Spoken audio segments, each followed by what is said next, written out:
नमस्कार, यो खबर भित्रको खबर हो। म सुमन ढुङ्गाना। दर्शकवृन्द, बागमती अञ्चलमा दर्ता भएका करिब 9,22,000 सवारी साधन मध्ये 6,46,000 जति काठमाडौँ उपत्यकामा मात्रै गुड्छन् र यात्रु हुन्छन् करिब 30 लाख भन्दा बढी। उपत्यकावासीले दैनिक तय गर्ने यात्राको 27% जति हिस्सा सार्वजनिक यातायातले ओगट्छ। राणाहरूले बग्गी गुडाउन बनाएको सडकको विस्तारित 1904 किलोमिटरको अहिलेको सडकमा यति धेरै सवारी साधनहरू गुड्दा पनि काठमाडौँको यात्रा भने सहज छैन।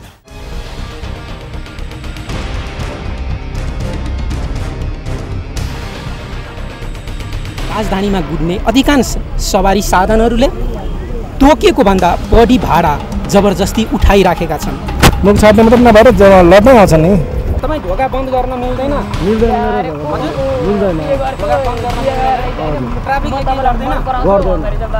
40 जनै छ नि, एक्ज्याक्ट 40 जना। 15 सिटको माइक्रोमा 15 सिट। शास्ति, हैरानी र सङ्घर्ष। उफ, राजधानीको सार्वजनिक यातायात। काठमाडौँमा सवारी साधनसँगै र यात्रुको चाप बढेको बढै भए पनि सडक विस्तारको क्रम धीमा छ।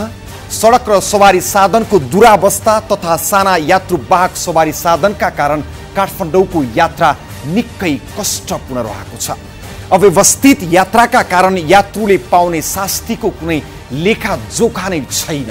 सबैले देखेको, अनुभूति गरेको र वाक्क दिक्क भएको काठमाडौँको सडक र सवारी अव्यवस्थाको चर्चा गर्नेछौँ यो श्रृङ्खलामा।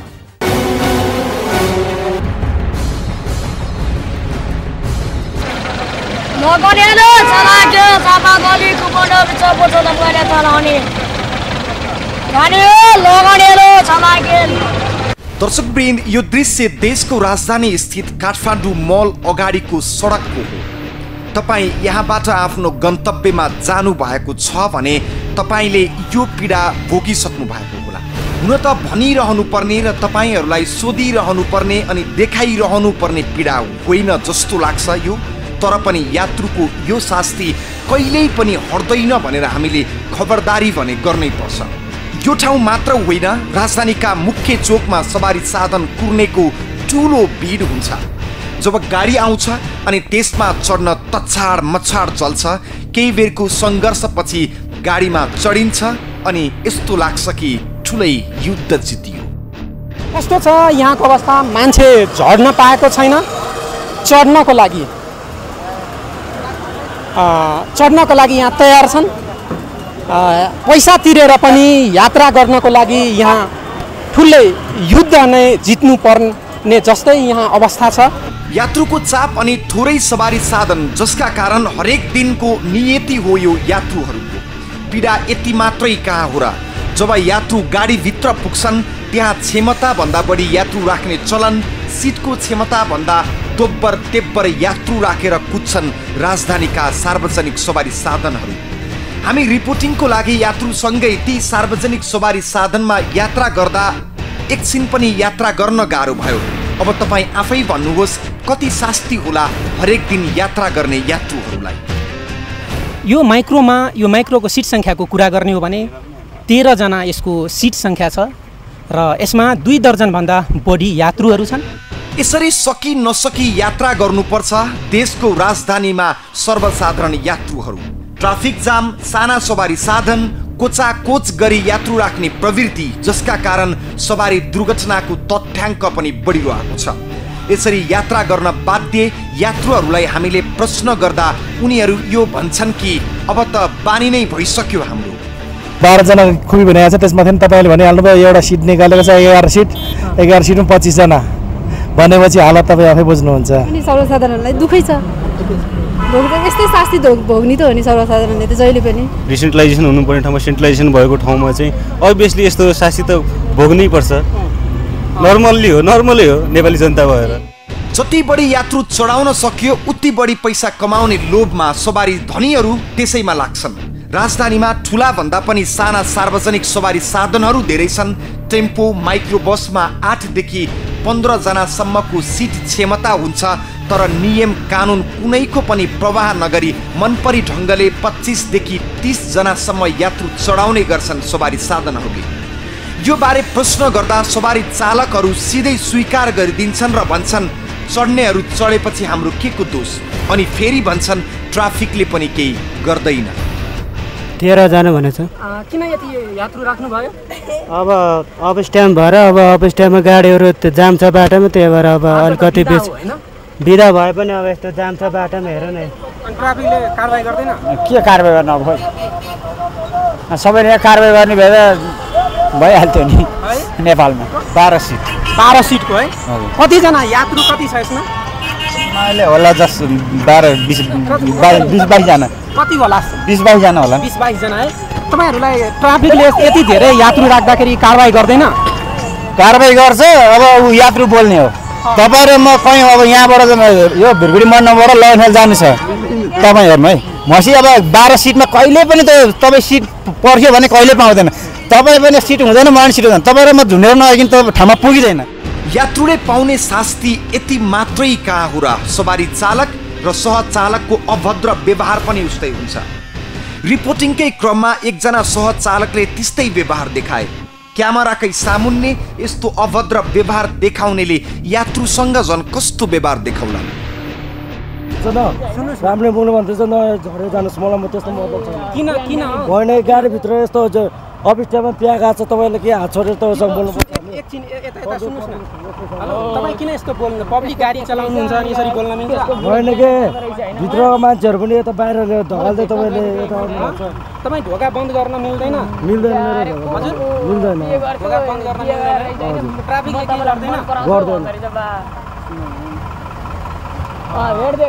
यस्तै छ जुन माइक्रोका सहचालकहरू छन्, उनीहरूको बोल्ने शैलीबाट थाहा हुन्छ कि ती सहचालकले यात्रुसँग कस्तो व्यवहार गर्छन् भने त्यो कुरा प्रष्ट देखिन्छ। राजधानीका यात्रुले यस्तो यात्रा कहिलेसम्म गर्नु पर्ला? यो प्रश्न हो जिम्मेवार निकायहरूलाई। हो, एक त भनेको समयमा सार्वजनिक सवारी साधन पाउन निकै मुस्किल छ, पाइहाले पनि चढ्न निकै कठिन, चढिहाले आत्मसुरक्षा गर्न निकै गाह्रो। क्षमताभन्दा बढी यात्रु बोक्ने प्रवृत्तिका कारण कोचाकोच र मारामारका साथ गन्तव्य तय गर्नुपर्छ। सार्वजनिक सवारी साधन प्रयोग गर्ने उपत्यकावासी शास्ति बेहोर्दै ठगिएका पनि छन्। यहाँ चल्ने भाडाका सवारी साधनले यात्रुहरूसँग दैनिक 1 करोड रुपैयाँ बढी अवैध असुली गर्छन्। यसबारे चर्चा गर्नेछौँ, हामीसँग रहनुहोला।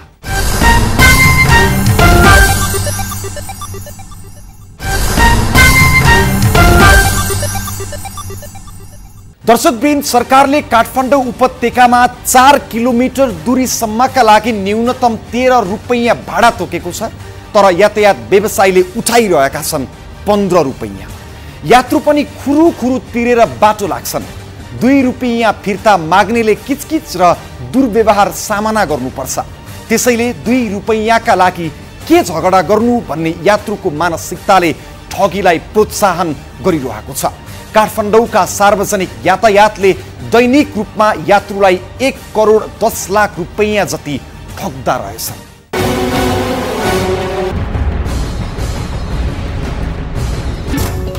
यातायात व्यवस्था विभागले गत माघ 26 गतेदेखि लागू हुने गरी न्यूनतम अर्थात् 4 किलोमिटरसम्मको भाडा दर 13 रुपैयाँ र अधिकतम 24 रुपैयाँ तोकेको थियो। काठमाडौँ उपत्यकाको चक्रपथभित्र र बाहिरको 4 किलोमिटरसम्म लागू हुनुपर्ने यो भाडा दर यातायात व्यवसायीले अहिलेसम्म कार्यान्वयन गरेका छैनन्। सवारी साधनमा चढ्यो कि न्यूनतम 15 र अधिकतम 28-30 रुपैयाँसम्म लिइन्छ। जस्तो तपाईँ यहाँबाट एनएससीबाट बानेश्वर झर्दाखेरि कति रुपियाँ लिन्छ? हाम्रो चाहिँ 15 रुपियाँ नै हो। 15 हो? हजुर। 13 रुपियाँ भाडा है? खोइ 15 रुपियाँ नै दिने गरेछ। तर भाडा कति हो थाहा छ? थाहा छैन त्यो त। 13 रुपियाँ हो नि है? होला सायद, त्यो त अब हामीलाई पब्लिक खासै उ गरेको हुँदैन, सुरुदेखि नै त्यति नै लेखाले त्यति नै तिर्छ हामी। यति नै हो भनेर मलाई पनि एक्ज्याक्ट थाहा थिएन यहाँभन्दा अगाडि अहिले तपाईँले भन्दा थाहा भयो मलाई 18 हो अब कहिलेकाहीँ चेन्ज हुँदैन उनीहरूले पनि 20 लिइदिन्छ कहिलेकाहीँ कि सधैँ 20 दिएपछि फिर्ता गर्दैन उनीहरूसँग चेन्ज हुँदैन धेरै जस्तो फिर्ता हुँदैन 13 रुपैयाँ तोकिएको न्यूनतम भाडा दरमा 15, 17, 18 कायम गरिएको ठाउँमा 20 र 24 रुपैयाँ तोकिएको ठाउँमा 30 रुपैयाँ भाडा उठाइरहेका छन् यातायात व्यवसायी। प्रत्येक पटकको यात्रामा 2 देखि 6 रुपैयाँ बढी भाडा तिर्नुपर्ने बाध्यतामा छन् यात्रु। सहुलियत कार्ड भएका यात्रुले तोकिएको भाडा दरमा 45% छुट पाउने भए पनि 10 देखि 15 रुपैयाँसम्म तिर्नै पर्छ। यहाँबाट हामीले लैनचौर गयो भने कति रुपियाँ भाडा? यहाँ लन्चौर गयो भने 13 रुपियाँ भाडा। तपाईँहरू कति लिनुहुन्छ? हामी 13 रुपियाँ लिन्छ। कति 13 रुपियाँ? तर अधिकांश 15 लिनुहुन्छ। यहाँबाट उता गयो भने रेडन कट्यो भने 15। बानेश्वरको कति हो भाडा? बानेश्वरको 13 रुपियाँ। तर 15 लिनुहुन्छ है? अब त्यो 1-2 रुपियाँ नभए बेलामा अब 15 लिन्छ न त अनि 13 रुपियाँ हो भाडा। यहाँबाट तपाईँको सुनधारा गयो भने कति रुपियाँ भाडा? 13 रुपियाँ हो खासमा। तर कति लिनुहुन्छ तपाईँहरू? 15 रुपियाँ। 15 रुपियाँ। अनि ट्राफिकले कारबाही गर्दैन? के कारबाही गर्न अब एकदम मिलाएर दियो भने धेरै लिन्छौँ। के गरी प्यासेन्जरले पनि अब छैन चेन्ज चान्चुन पनि छैन त्यस्तो गर्ने हामी खासै चान्चुन भयो भने दिइहाल्छ होइन भने 15 लिने गर्छ। न्यूनतम भाडा दर 13 रुपैयाँ हो भन्ने जानकारी भएका यात्रु पनि 15 रुपैयाँ बुझाएर चुपचाप बाटो लाग्छन्।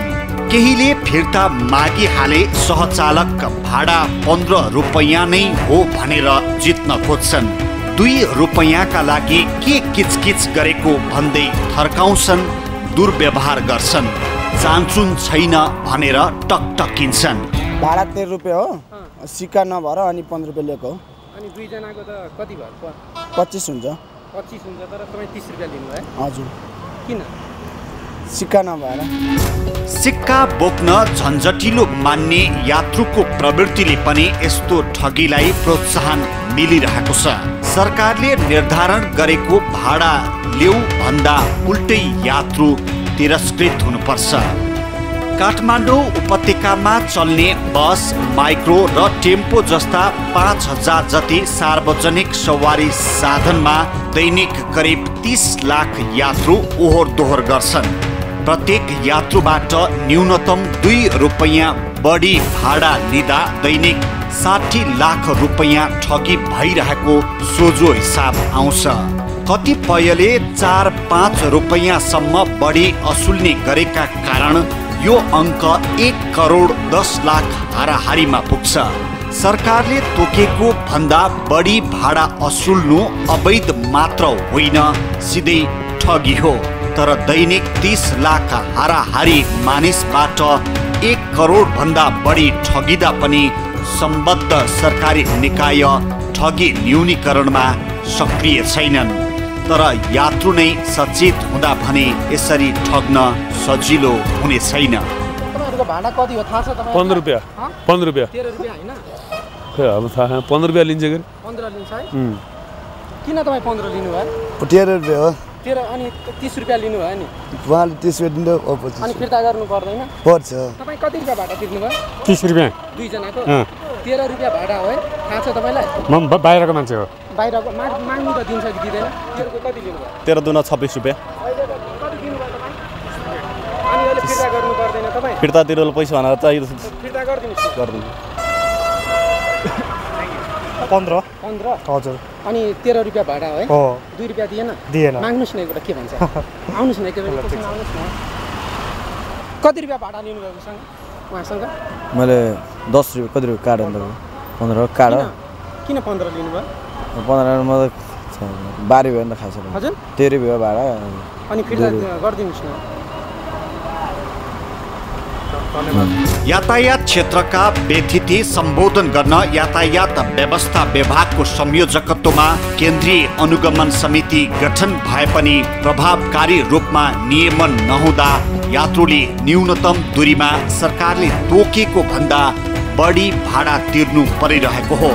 जसरी पनि कमाउनु पर्छ भन्ने व्यवसायीको सोच, निर्धारित भन्दा बढी भाडा असुल्दा पनि गुनासो नगर्ने यात्रु र जनशक्तिको अभावमा अनुगमन गर्न सकिएको छैन भन्ने नियमनकारी निकायको रेडीमेड जवाफका कारण यस्तो ठगीले संस्थागत रूप लिँदै गइरहेको छ।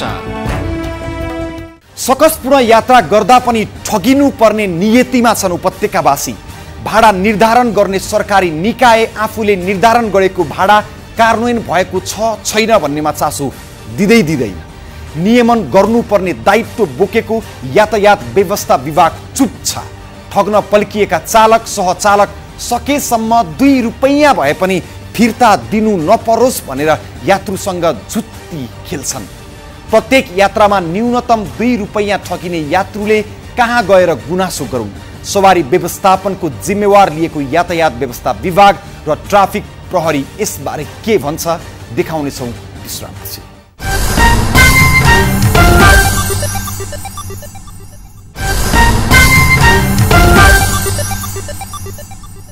दर्शकवृन्द, काठमाडौँको सार्वजनिक यातायात किन यति धेरै शास्तिपूर्ण? किन त्यति शास्तिपूर्ण यात्रामा पनि यात्रु संस्थागत रूपमै ठगिन्छन्?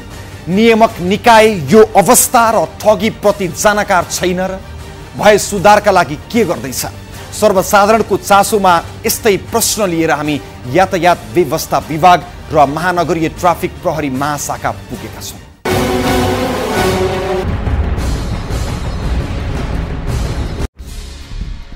अहिले राजधानीमा दैनिक 30 देखि 40 हजारको हाराहारीमा सार्वजनिक यातायातका साधन गुड्ने गर्छन्। तर सार्वजनिक सवारीमा यात्रा गर्ने यात्रुले बेहोर्नुपर्ने हैरानी र सकस भनी साध्य छैन। यात्रा गर्दाको क्रममा भोग्नुपर्ने सकस कठिनाई एक ठाउँमा छ, त्यससँगै जथाभावी भाडा असुल्ने प्रवृत्तिले यात्रा अरू असहज भइरहेको छ। व्यवसायी र चालक सहचालकको मनपरी नियन्त्रण हुन सकिरहेको छैन। भाडा दर तोकिन्छ तर कार्यान्वयन हुन सक्दैन। नियमन निकायले कडाई गर्न नसक्दा सार्वजनिक सवारीमा यो प्रवृत्ति मौलाउँदो छ। यातायात व्यवस्था विभागका अधिकारी भन्छन् अनुगमनले मात्रैले सुधार हुन सकेन, यसमा यात्रु आफै पनि चनाखो हुन जरुरी छ। तोकेको भाडा मात्र दिने या फिर्ता माग्ने संस्कारको विकास गर्ने र यदि दिएन भने इमिडिएटली गाडी नम्बर सहित सम्बन्धित चाहिँ निकायमा यातायात कार्यालयमा यातायात व्यवस्था विभागमा या ट्राफिक प्रहरी कार्यालयमा उजुरी गर्ने बानी पनि विकास गर्नुपर्ने आवश्यकता भइसकेको छ। सार्वजनिक यातायात सुधारको लागि मौसमी बहस हुने गर्छन्, तर त्यसको लागि कुनै प्रभावकारी कदम अघि बढ्न सकेको देखिँदैन। सवारी चालकहरू ट्राफिक तथा नियमन निकायको आँखा छलेर गल्ती दोहोऱ्याइरहेका हुन्छन् अनि ट्राफिक प्रहरी पनि जति उसले दाबी गरिरहेको हुन्छ त्यसअनुसार व्यवहारमा काम देखिँदैन। सबैभन्दा सजिलो माध्यम भनेको एसएमएसबाट गर्न सक्ने हो। एसएमएसको लागि पनि हामीले 98 512 95 100 भन्ने जुन नम्बर छ त्यसमा हामी एसएमएस मात्रै रिसिभ गर्छौँ। यसमा बढी भाडा लिने, ट्याक्सीसँग सम्बन्धित को बढी भाडा, बससँग सम्बन्धित बढी भाडा अथवा कुनै किसिमको बिहेभियरको कम्प्लेन लगायतको कुराहरूको कम्प्लेन गर्न सकिन्छ। लामो दूरीका सार्वजनिक यातायातका साधनमा सिटभन्दा बढी राख्न नपाइने व्यवस्था ऐनमा उल्लेख भए पनि स्थानीय रूटमा सञ्चालन हुने सार्वजनिक सवारी साधनमा त्यो बाध्यकारी नियम छैन। यो अवस्थामा यातायात व्यवस्था विभागको जवाब छ। देखिएको बदमासी नियन्त्रणको लागि कार्यविधि नहुँदा समस्या छ, तर त्यसलाई व्यवस्थित गर्न विभाग नयाँ रणनीतिको तयारीमा छ। कतिपय अवस्थामा हामीले अनुगमन गर्छौँ, बढी भाडा लिएकोमा कारबाही गर्छौँ। त्यो सायदै भाडा दर बढी लिएकोमा कारबाहीको दर रेट कम भएको कारणले पनि ती व्यवसायीहरू ती चालकहरूलाई त्यसले नछोको हो कि भन्ने महसुस गरेर यातायात व्यवस्था ऐन 2049 मा भएका प्रावधानहरू कारबाही सम्बन्धी प्रावधानहरूलाई परिवर्तन गर्ने, दर रेटहरू बढाउनुपर्छ भन्ने सोच यातायात व्यवस्था विभागले बनाइसकेका छ। कानुनले चाहिँ स्थानीय रूटमा चल्नेलाई सिटभन्दा पनि बढी यात्रु राख्ने भनेर दिएको छ, तर हामीले पनि त्यो खालको कार्यविधि बनाउन सकिरहेको छैनौँ। अब हामीले स्ट्यान्डिङ प्यासेन्जर एउटा सहरी रुटमा कतिजनासम्म स्ट्यान्डिङ प्यासेन्जर राख्न पाउने हो भन्ने कुराको कार्यविधि हाम्रो अहिले छलफलको क्रममा छ, हामीले छलफल गर्दैछौँ। यसरी चल्ने छोटो दूरीका साधनमा टिकटको व्यवस्था देखिँदैन, जसले गर्दा उजुरी गर्दा पनि बदमासी गर्नेलाई कारबाही हुन सकिरहेको छैन। यातायात व्यवसायीकी लापरवाहीले निम्तिएको यो समस्या नियन्त्रणमा नियमनकारी निकायको खबरदारी त जरुरी छ नै, त्यससँगै यात्रुहरू पनि सचेत हुनुपर्ने नियमन निकायको भनाइ छ। टिकटकै दिने संस्कारको विकास भइदिएदेखि त यातायात व्यवसायीले तुरुन्तै टिकट व्यवस्था गरे त टिकटको आधारमा पनि प्रमाणको आधारमा कारबाही गर्न सकिन्थ्यो। एउटा बाटो त्यो भयो। र अहिले अब अर्को चाहिँ अब जस्तो 13 रुपियाँको ठाउँमा 15 रुपियाँ ल्याएको छ।